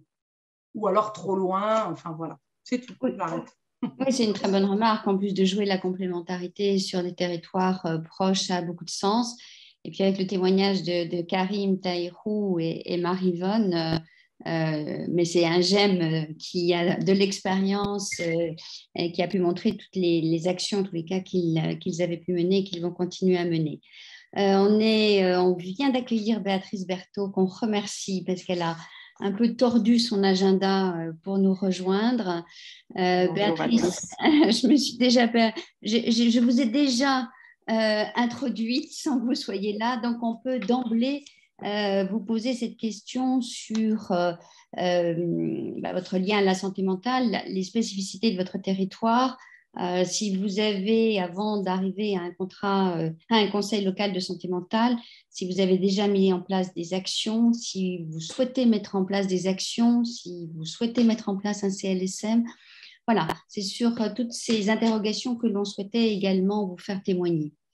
Si je peux me permettre, excusez-moi Madame Berthaud, avant de vous laisser la parole, on avait une main levée parmi les intervenants. Aude Caria qui, je pense, voulait rebondir sur le sujet précédent et ensuite la parole est à vous pour le reste de la table ronde. Très bien, alors à Aude la parole. Merci Fanny. Oui, je voulais rebondir parce que Fanny a fait un teasing là en disant peut-être que voilà, bientôt il y aura un événement, etc. Bon, on peut peut-être annoncer un peu officieusement qu'effectivement le collectif des semaines d'information, le collectif national des semaines d'information sur la santé mentale a travaillé autour du prochain thème des semaines qui auront lieu donc mi-octobre l'année prochaine et que tout le monde a validé l'idée de s'intéresser aux liens entre la santé mentale et l'environnement. Voilà, puisqu'il y a plein d'éléments qui on a parlé là, enfin, c'est pas seulement de parler de l'éco-anxiété qui est une thématique qui monte, mais c'est le lien entre notre environnement au sens général qui a une influence sur notre santé mentale et les problématiques environnementales qui plus largement qui ont aussi une influence sur la santé mentale. Donc, je pense qu'il y a vraiment là, des choses qui pourront mobiliser beaucoup les publics et les élus. Très bien, merci beaucoup Aude. Et donc on passe la parole à Béatrice Berthaud. Docteur Béatrice Berthaud. Oui, merci. Donc, bonjour à tous. Donc, désolée de vous rejoindre comme ça un peu vers la fin. Il y a eu certainement des échanges très intéressants. Donc, je vais exposer un peu notre situation. Peut-être qu'il y aura des redites avec ce qui a été dit antérieurement. Je vous prie de m'en excuser. Donc, effectivement, nous, donc déjà présenter un petit peu notre zone, notre territoire. Donc, Saint-Quentin, qui est une ville de 55 000 habitants, qui se situe à équidistance d'Amiens, Lille, Reims et Paris, puisqu'on est à 150 km de Paris pour placer un petit peu la ville, donc dans l'Aisne, et dans une zone qui est malheureusement défavorisée, avec un niveau aussi de précarité existante, et donc effectivement d'un besoin fort de mise en place de liens, de soutien, et aussi un peu j'allais dire, d'analyse et de ressources par rapport à la santé mentale, mais pas que.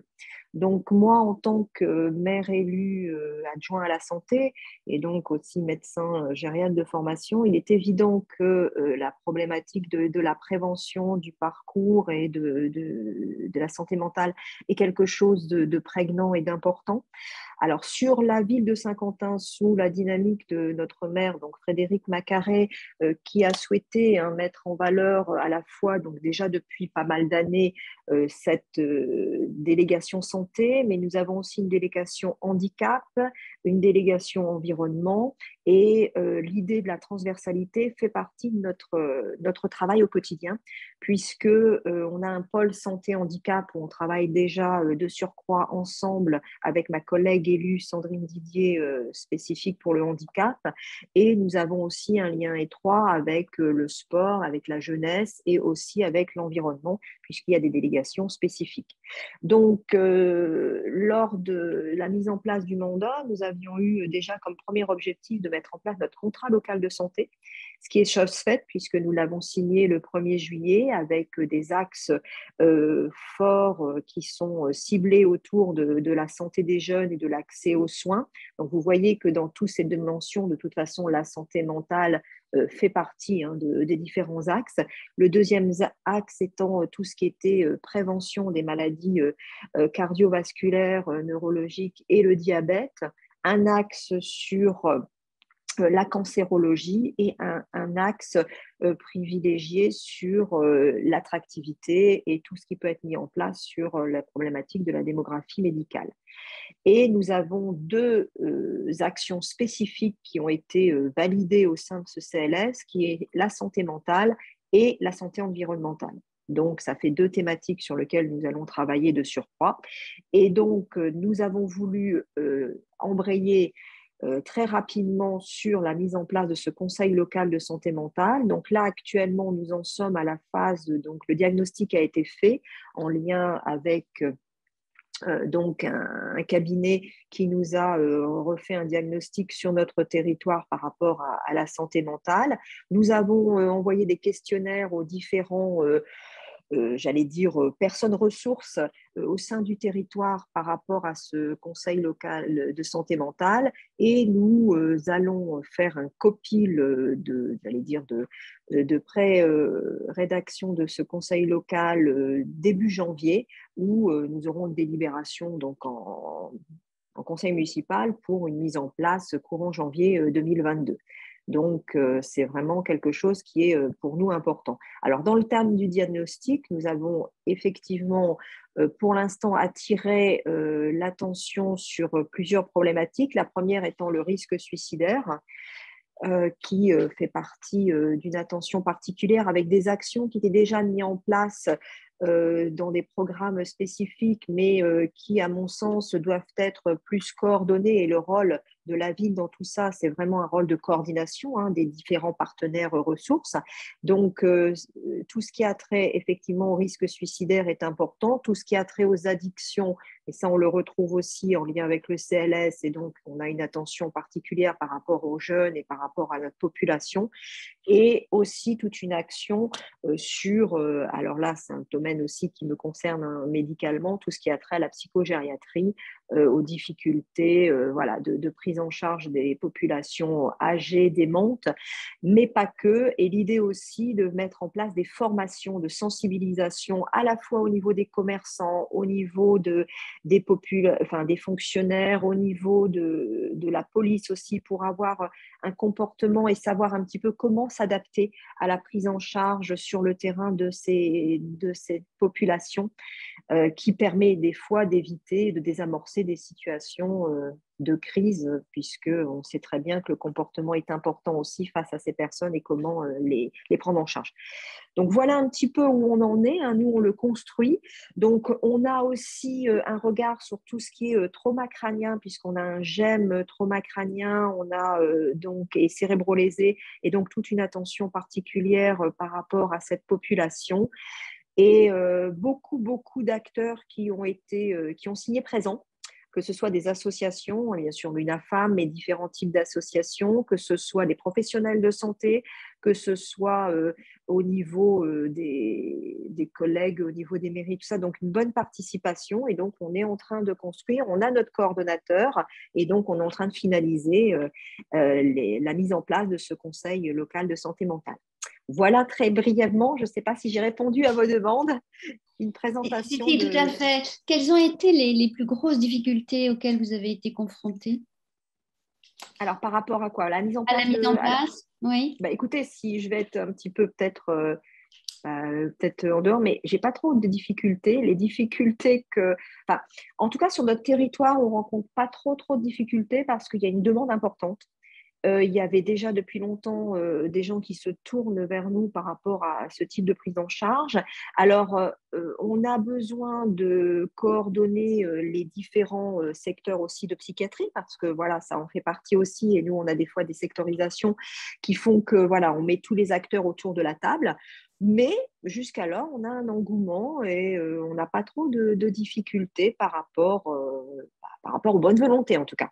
Voilà. Un petit mot juste pour terminer, parce que bon, vraiment, nous, en tant que SPT, on a régulièrement des demandes et c'est vraiment l'occasion aussi de ces journées-là, ces partages d'expériences pour trouver, comme le disait très bien Guylaine, de piocher, parce que quand on a un nouvel élu, il ne faut pas croire que les services déconcentrés de l'État, vous êtes un nouvel élu à la santé, les services déconcentrés de l'État vous envoient tous les éléments, tous les documents sources qui vous permettent de dire voilà ce que vous pouvez faire à votre niveau, voilà ce qui existe, voilà où vous pouvez aller taper. Donc, les associations d'élus notamment sont particulièrement utiles à pouvoir donner ces éléments et initier en partageant donc ces expériences, que ce soit du CLS, du CLSM, du diagnostic en santé environnementale, etc., etc. Un point qui a été soulevé beaucoup ce matin, néanmoins, dans la pérennisation des CLSM, c'est le financement. Donc, financement de votre coordonnateur, est-ce que l'ARS participe au financement du coordonnateur? Oui. On a un financement coordonnateur qui est partagé entre la ville et l'ARS. Donc, et donc, on a un coordonnateur qui est à 50% CLS, 50% CLSM. D'accord. Et qui est du coup qui sert sur les deux Exactement. planifications un peu phares dans le domaine de la santé. Très bien. Une toute dernière petite question pratique à Marie-Jeanne Richard. Pareil, quand on veut avoir des contacts avec une association d'usagers, il y a des délégations départementales de l'UNAFAM au niveau département partout. Oui, nous avons des délégations dans tous les départements. Après, elles n'ont pas non plus la même puissance parce que c'est toujours pareil. Hein. Vous avez des départements plus riches, des départements plus pauvres et des départements dans lesquels c'est plus difficile à structurer parce que nous avons aussi des professionnels dans certains départements, dans certaines régions, mais évidemment pas partout. Mais c'est vrai que de plus en plus, les ARS nous aident en tant qu'association et nous permettent d'avoir des professionnels. Et du coup, ces professionnels, souvent, travaillent super bien avec les coordonnateurs des conseils locaux de santé mentale. Donc, il ne faut vraiment pas du tout hésiter à les solliciter. Donc, vous trouvez tous les numéros de téléphone sur le site de l'UNAFAM. Donc, n'hésitez pas à les solliciter. Je pense qu'ils peuvent aussi, ce que nous avons peut-être différents de beaucoup d'associations et aussi de différents par rapport aux acteurs traditionnels de la psychiatrie, c'est qu'on a quand même un regard à 360 degrés. C'est-à-dire que nous avons effectivement une présence dans les MDPH, donc nous avons aussi ce travail avec d'autres types de handicaps, et ça c'est vraiment important. Et puis on a le regard à la fois social, médico-social et sanitaire. Et ça peut aider les élus, quelquefois, de travailler, de prendre un moment avec l'association pour connaître le ressenti de ce que vivent les familles sur le territoire. Tout à l'heure, il y avait, alors je ne sais pas si c'est Karim qui a dit les GEM sont le baromètre de la ville. Et je trouve que ce terme, il est vraiment très, très chouette, très joli. Et ce baromètre, il a besoin de pouvoir s'exprimer, de pouvoir d'être écouté, de pouvoir d'être entendu. Et je crois que entre les GEM et l'UNAFAM, vous avez là pour les élus une possibilité d'avoir très vite alors, ce n'est pas un diagnostic, puisque c'est vu de leur regard, c'est vu du regard du GEM, c'est vu de le regard d'une femme, ça vaut ce que ça vaut, mais ça vaut nos expériences. Et en ça, c'est important pour un élu. Oui, c'est un point très fort. Une toute petite encore dernière question pratique à Jean-Yves Giordana. On a très peu évoqué, ou pour ne pas dire, il me semble, évoqué au cours de cette journée, les difficultés quand même à avoir un nombre de psychiatres aujourd'hui qui répondent à l'ensemble d'accès aux soins et des besoins en matière de santé mentale et de psychiatrie. Quand on fait appel, puisqu'un CLSM, c'est avec la psychiatrie hospitalière, veut se constituer et que l'élu tape à la porte de la psychiatrie et n'a pas de réponse à sa demande d'attirer les psychiatres dans la création de ce CLSM, comment on peut tordre le cou ou le bras plutôt aux psychiatres du secteur pour répondre présent? Alors, là, vous soulevez une question qui est un peu difficile, mais c'est sûr qu'un CLSM est porté par ces 4 personnes. C'est les 3 mousquetaires du CLSM. C'est bien sûr les usagers, les aidants, les élus et avec les acteurs municipaux, et puis la psychiatrie. Et c'est vrai que s'il manque ou la psychiatrie ou les élus, c'est difficile. Alors, moi, je suis souvent interpellé par les collègues psychiatres qui me disent comment on fait pour sensibiliser les élus. Ouais, donc là, vous dites, mais quand les élus sont partants, comment on fait pour sensibiliser le psychiatre? Dans une logique quand même qui devrait avoir convaincu tout le monde sur une logique d'externalisation de l'offre de soins, de renforcement de l'offre ambulatoire, le travail dans la communauté ne peut qu'encourager les psychiatres à avoir des relations importantes avec les associations, avec l'ensemble des partenaires de la communauté. J'ai pas tout à l'heure Madame Berthaud disait qu'elle pouvait difficilement répondre à une question sur les problèmes parce qu'elle n'était pas vraiment confrontée. Sur notre département, on a pu créer un certain nombre de conseils locaux parce qu'il semble quand même que la psychiatrie dite de secteur est sensibilisée à l'intérêt de mettre en synergie toutes les personnes qui peuvent contribuer à une amélioration des possibilités pour les personnes en souffrance psychique. Merci beaucoup, Jean-Yves.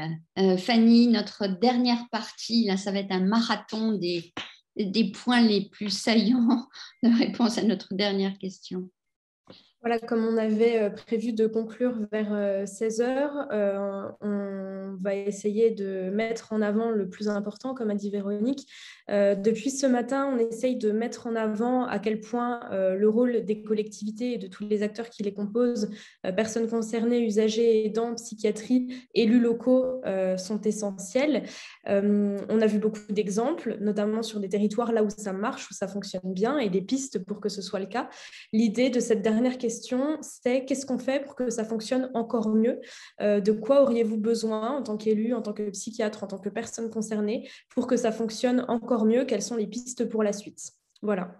Alors, est-ce que je redonne la parole encore dans un ordre aléatoire ou est-ce qu'il y en a déjà parmi vous qui savent quoi répondre à cette question?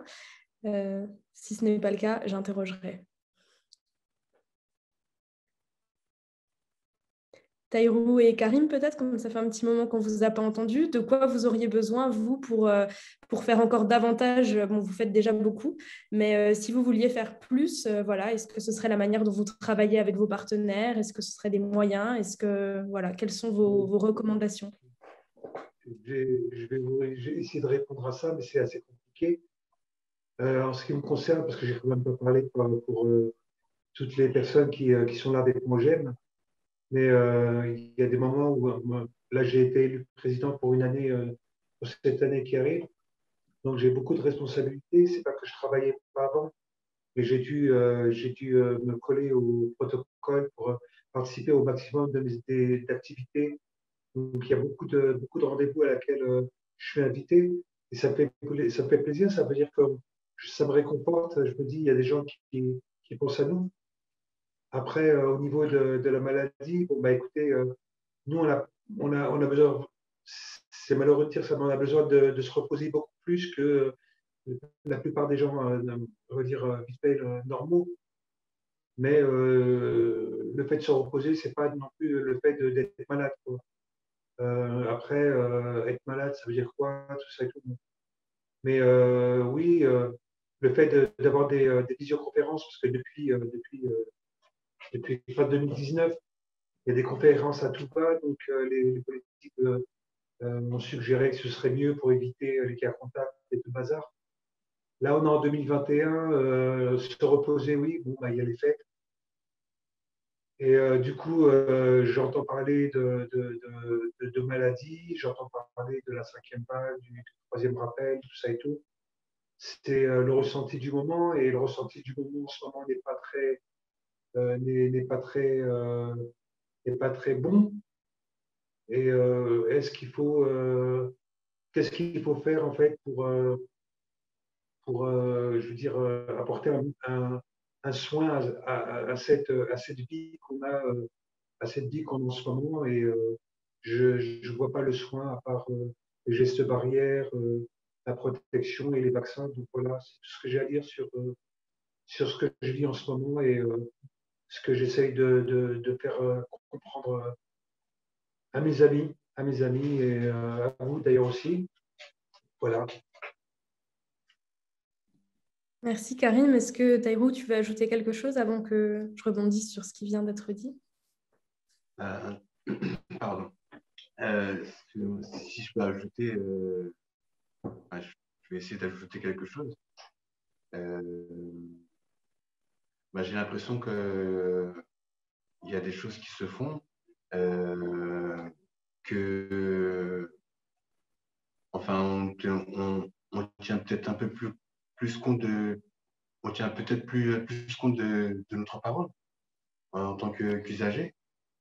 Et ça permet sûrement de faire avancer les choses, peut-être pas aussi vite qu'on le voudrait, mais quand même, avec le temps, en tout cas, j'ai pu voir que concrètement, il se passait quelque chose. Des nouvelles initiatives qui n'étaient pas peut-être qui n'étaient pas possibles avant ont l'air de se mettre en place. Et je voulais dire que, en tout cas, dans le conseil d'administration, je tiens à faire remarquer que on n'a jamais senti qu'on n'était pas à notre place, au contraire. On m'a jamais dit Taïrou, tu parles pas beaucoup, ce serait bien si tu parles. Enfin, moi, j'ai jamais eu en tout cas l'impression que je pouvais pas avoir une place, au contraire. On a plutôt senti de la bienveillance et de la confiance. Et je pense que si on arrive à garder ce lien avec les élus, avec tous les acteurs, pour qui leur travail, c'est un peu de vrai dans l'intérêt de notre intérêt et de l'intérêt de tous. Et j'ai l'impression qu'on comprend aussi que peut-être que nous aussi, on a une petite réponse, on peut apporter une réponse à de grands problèmes, mais qu'on peut quand même y contribuer. Et si on a si vous nous donnez cette occasion, eh ben, on sera toujours ravis de répondre présent. Et je voulais aussi remercier Fanny. Cette rencontre, c'était vraiment une belle rencontre. On a pu échanger et discuter pendant pas mal de temps. Et en participant aujourd'hui à cette réunion, je peux dire que ça m'a fait du bien. Ça m'a fait vraiment du bien de savoir qu'on peut échanger, communiquer, et qu'il n'y a pas forcément ces barrières. Je veux dire, on a l'impression qu'on fait tomber quelques barrières grâce au... J'aimerais rajouter quelque chose. Merci Fanny de l'invitation. Merci. Un immense merci à vous parce que, comme vous le dites, ça fait un moment maintenant qu'on échange, qu'on discute de toutes ces questions. Et c'est vrai que, comme tu viens de le dire, Taïrou, vous êtes toujours partant, vous êtes toujours motivé, vous apportez toujours énormément. Donc moi, je suis aussi très heureuse d'avoir fait votre rencontre. Et le chat aussi, je vois qu'il y a un message. Ils sont géniaux tous les deux, qu'authenticité. Donc voilà, je pense que votre intervention a été très appréciée. Et je pense que ce qu'on peut retenir du coup de votre réponse qui portait sur qu'est-ce qu'on fait pour faire mieux par la suite, pour adresser les problématiques de santé mentale, déjà tout simplement donner plus de place aux personnes directement concernées, comme c'est le cas pour vous, parce que vous avez montré tout au long de votre intervention que vous pouvez apporter beaucoup, mais aussi que vous donner une place, ça vous permet d'aller mieux. Donc en tant qu'élu, en tant que professionnel de terrain, donner cette place-là, c'est déjà aider à aller mieux. Et en plus, ça permet, comme l'a aussi dit Taïrou, d'apporter une petite part de solution à ces grands problèmes qui sont complexes et qu'on ne peut pas gérer tout seul, ni en tant qu'élu, ni en tant que professionnel de la santé, ni en tant que coordo, etc.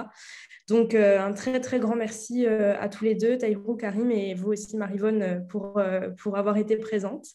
Et puis, je propose de continuer sur ces solutions avec Marie-Jeanne Richard. Alors, comme Karim et puis Taïrou, je n'ai pas vraiment d'idée. Ce que je me dis, c'est que l'échelle du territoire, c'est certainement l'échelle où on peut travailler autrement qu'en silo. Et ça, c'est un point qui paraît très, très important, c'est-à-dire que c'est une échelle où les gens peuvent se connaître, donc c'est une échelle du lien social, c'est une échelle du faire avec, et cette échelle-là, elle va évidemment participer à la bonne santé mentale de tout le monde et à la bonne santé mentale des personnes directement concernées et de leur entourage. Donc, on parle beaucoup partout de la société inclusive.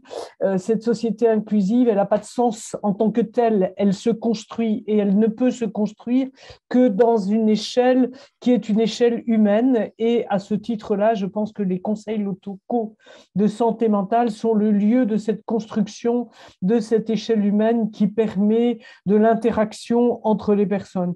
Donc, je retiens aussi l'importance de la formation. Je crois que casser les préjugés sur les troubles psychiques, ça commence par de la formation. Et ça permet, et dans la formation, je pense que c'est très important que à chaque fois où on le peut, alors on ne le peut pas tout le temps, mais que dans la formation, il y ait des personnes directement concernées qui peuvent du coup témoigner de ce qu'ils vivent et de ce qu'ils sont. Et c'est ça qui est le plus important. Ils ne sont pas une maladie, ils sont une personne. Je m'arrête là. Merci. Merci à vous, Marie-Jeanne Richard, pour ces compléments. C'est vrai que ça fait parfaitement le lien avec ce qui vient d'être dit avec Karim et Taïrou. Participer à l'échelle locale, créer des espaces à l'échelle locale où toutes ces personnes peuvent se rencontrer, travailler ensemble, et notamment les personnes concernées. Est-ce que peut-être le docteur Giordana, vous voulez bien compléter? Ensuite, on finira sur la parole des élus. D'accord. Oui, simplement, quand on reprend la vocation de ces CLSM, c'est décloisonner, former, informer, mettre en lien différents partenaires. je ne vais pas vous surprendre en vous disant que ça repose quand même sur un bon positionnement de la coordination et de la coordinatrice. Et je ne reviendrai pas là-dessus, mais on sait bien que en termes de moyens, alors que ce soit le financement, mais que ce soit aussi les aides qu'elle peut avoir, c'est vrai que c'est souvent des personnes qui se retrouvent un peu seules dans une mission qui est assez lourde, etc. Alors, je crois que réellement, ça, c'est très important. Les financements d'une manière générale pour mettre en place les projets. Je voudrais aussi évoquer quelque chose qui m'interroge. Alors là, je n'ai pas vraiment de réponse, et c'est plus lié au PTSM avec les histoires de contractualisation et donc de financement. Le problème qu'on peut avoir, c'est cette dimension de démocratie sanitaire. Au départ, on est en prise avec les gens de terrain. Et les gens vous disent, voilà ce que je vis tous les jours dans ma situation d'usager ou dans ma situation de professionnel de santé ou d'élu. Et puis après, on passe à la période où on va mettre en place une fiche action et qu'on va demander le financement. Donc, il faut un porteur.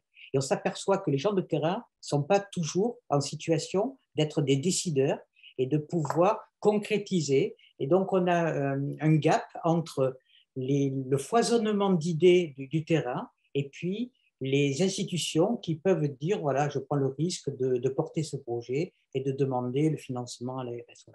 Et ça, j'ai l'impression que ça limite l'esprit même de démocratie sanitaire.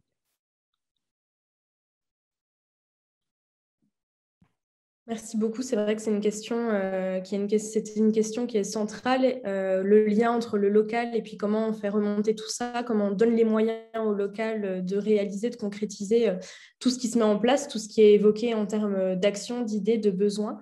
Et ça, c'est bien ressorti dans le chat aussi, le fait que c'est compliqué d'articuler toutes ces instances et tous ces différents niveaux, mais ça fera l'objet de discussions futures auxquelles vous serez bien sûr associés, Monsieur Giordana. Madame Bouvier, et on finira avec Madame Berthaud. Oui, bah, du coup, j'avais en fait, évidemment, à chaque fois, on se dit, ah, j'aurais dû aussi dire ça, dire ça. Enfin bref, il y a des tonnes de choses qu'on pourrait dire, mais il faut arriver à conclure. Non, il y avait quelque chose que je retiens aussi de ce qu'avait dit Véronique tout à l'heure, qui était les services déconcentrés de l'État n'accueillent pas les nouveaux élus, alors dire, voilà, bienvenue, voilà tout ce que vous pouvez faire en santé. Mais c'est tellement vrai, c'est tellement ça. Donc, il y a une des choses qu'on a mises en place, nous, au niveau de la métropole de Bordeaux, et qui est un outil de plus, avec les groupes comme aujourd'hui, évidemment, et les associations, etc., qui est un réseau. On a essayé de se mettre en réseau entre élus en charge de la santé. Voilà, c'est tout bête, mais on a essayé de créer ce réseau, alors évidemment virtuel pour l'instant, avec mailing list, mais on espère bien un jour, on a déjà fait une première réunion, mais on n'était pas très nombreux, voilà, et on voudrait pouvoir que ce réseau d'élus en charge de la santé sur un territoire, il puisse nous permettre justement de débattre de questions comme oui ou non, est-ce que chaque ville de la métropole doit créer son CLSM, est-ce qu'il y aura des financements pour tout le monde, ou est-ce qu'on a d'autres solutions pour financer les postes de coordonnateurs, etc. Voilà, toutes ces questions-là, et puis évidemment, tout plein d'autres questions ayant trait à la santé. Je pense que c'est un peu le nerf de la guerre. Moi, j'identifie, c'est beaucoup évidemment trouver les infos sur Internet, on en trouve plein, les dossiers, les fiches, les brochures et tout ça, mais aussi d'arriver à échanger avec des vraies personnes qui nous apportent aussi leur expérience. Et je souligne tout ce qui a été dit sur l'intervention des gémeurs d'Arnouville. Du coup, j'ai noté plein de trucs sur ce que vous faites et tout ça. Et voilà, nous, c'était évidemment quelque chose qu'on voulait faire depuis le début du mandat, qui était d'aller rencontrer des gens, des acteurs qui sont dans les GEM. Et pour l'instant, ça n'a fait que d'être remis à cause des confinements, des cas positifs, des machins, des trucs. Voilà. Donc, le Covid nous a beaucoup impacté sur tout ça aussi, sur la mise en marche de plein de choses et le développement d'initiatives, etc. Ne serait-ce que rencontrer les gens en vrai, c'est compliqué. On ne lâche pas l'affaire, mais voilà, ça n'a pas aidé. Bon, en tout cas, merci beaucoup pour tous ces échanges super riche. J'espère que… Ah oui, si, il y a une question, je pense qu'il faudrait qu'on y réponde, c'est sûrement pas moi la mieux placée. C'était, mais justement, c'est intéressant pour des villes comme moi où il n'y a pas de CLSM encore. On a vu que c'est quand même 45 millions de Français qui n'étaient pas couverts par un CLSM, donc la question est intéressante. Dans quel type de service il faut intégrer ce CLSM? Et ça me parle d'autant plus qu'effectivement, nous, aujourd'hui, on est toute petite antenne du CCAS de Mérignac. Est-ce que, au contraire, ce n'est pas le moment de sortir de la tutelle du CCAS, même si on reste en lien avec eux, et d'essayer d'avoir pour que le CLSM ne soit pas quelque chose de confidentiel, un petit truc qui ne concerne que les gens qui s'intéressent à l'action sociale et solidaire, est-ce qu'il ne vaut mieux pas le sortir du CCAS? Je pense que c'est une question qui a été posée et à laquelle il faudrait qu'on réponde. Merci à tous. Merci à vous et peut-être que pour cette question, on peut laisser la parole à M. Roland, comme c'est une question complexe, dans quel service on intègre les CLSM. Et juste avant de vous laisser la parole, M. Roland, je voulais simplement rebondir sur le fait, à la fois ce qu'a dit Mme Garnier et vous, sur le fait qu'en tant qu'élu, on arrive en poste, on n'a pas un petit guide pour nous accompagner étape par étape par quel bout on prend le problème, etc. Nous, on est disponible au CCOMS pour échanger avec vous, en tout cas pour la partie CLSM, justement étape par étape, où est-ce que vous en êtes, quel est le profil de votre territoire, à quel point votre équipe est déjà sensibilisée ou pas du tout, etc. Certes, ce n'est pas encore beaucoup de rencontres en présentiel, même si ça recommence doucement. En tout cas, on est dispo par téléphone, par mail. Et voilà, donc n'hésitez pas, tous les élus présents aujourd'hui, aussi les professionnels qui se posent des questions, les personnes concernées, comment on met en place un CLSM, etc. Et quand il y en a un, comment on fait en sorte de résoudre telle ou telle problématique. On est là pour échanger avec vous au CCOMS. Je vais remettre mon adresse mail dans le chat. Et dernier petit point, après, M. Roland, c'est à vous. Sur la question de comment mieux travailler avec les usagers. Troisième scoop de la journée. Donc, on sort un guide comment mieux travailler avec les élus au CCOMS dans les prochains jours. On a eu la thématique des sismes, santé mentale, environnement qui a été annoncée. Et le troisième scoop, c'est qu'on sort aussi un guide au CCOMS comment mieux travailler avec les personnes concernées, notamment avec les usagers. Pour cela, on a discuté avec énormément d'usagers qui sont impliqués dans les CLSM, dont Taïrou et Karim. Et c'est comme ça que j'ai fait leur connaissance, qui m'ont expliqué comment faire quand on veut travailler avec les personnes concernées, comment on les trouve, entre guillemets, est-ce qu'il n'y a que les GEM, est-ce qu'il y a d'autres structures, comment on initie le contact, comment on fait en sorte que chacun s'y retrouve dans cette collaboration-là. Donc voilà, ce guide sera très prochainement disponible. J'arrête là, c'est à vous, M. Roland. Non, Fanny, il y a Béatrice Berthaud qui devait conclure.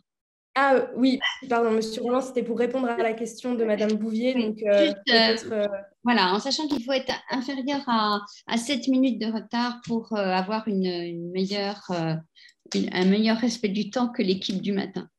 Ok, bon, juste après, M. Roland, si vous voulez dire deux mots. Et excusez-moi, Mme Berthaud, c'est à vous. C'est pas grave.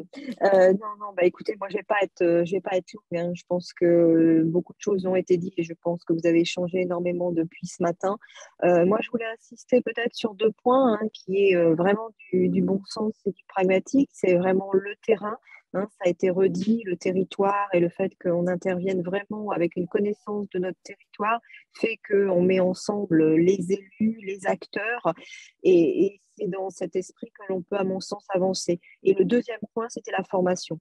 Je pense que l'information et l'information aussi au niveau du grand public, tout ce que l'on peut construire ensemble. En tant qu'élu, nous, on sait qu'on est aussi observé, les choses sont vues sur ce qu'on fait. Et c'est vrai que notre rôle, c'est peut-être là aussi de mettre en valeur, de montrer l'intérêt et l'investissement des acteurs élus et des acteurs locaux, de manière à ce que le grand public, d'une façon générale, soit sensibilisé. Et cette sensibilisation, elle est fondamentale. Formation, sensibilisation et mise en réseau, coordination, je pense que effectivement, si on a ces vœux et de commencer comme ça, enfin moi, c'est l'idée que l'on a, nous, par rapport à notre conseil local de santé mentale, c'est vraiment échanger, mettre autour de la table toutes les personnes et vraiment avoir une dynamique de terrain. Et je pense que c'est comme ça, avant d'avoir des projets, j'allais dire, qui pourront monter en puissance après, et aussi se rapporter. Peut-être en tant qu'élu, on a aussi la possibilité d'avoir des appels à projets, d'avoir différentes subventions qu'on peut aller rechercher différemment qui peuvent aussi apporter un plus dans certaines actions de sensibilisation. Oui, voilà, et notamment pour tout ce qui peut être mis en place. Et ça, nous aussi, on peut avoir cette action-là qui est complémentaire. Voilà ce que je voulais dire. J'ai été très courte, mais en tout cas, merci beaucoup et dans l'espoir de rééchanger à un autre moment avec vous. Très bien, merci beaucoup pour cette table ronde qui aurait pu durer encore beaucoup plus longtemps.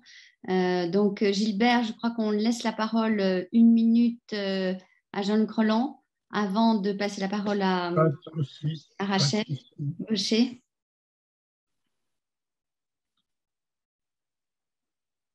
Votre micro est fermé, Micro est coupé.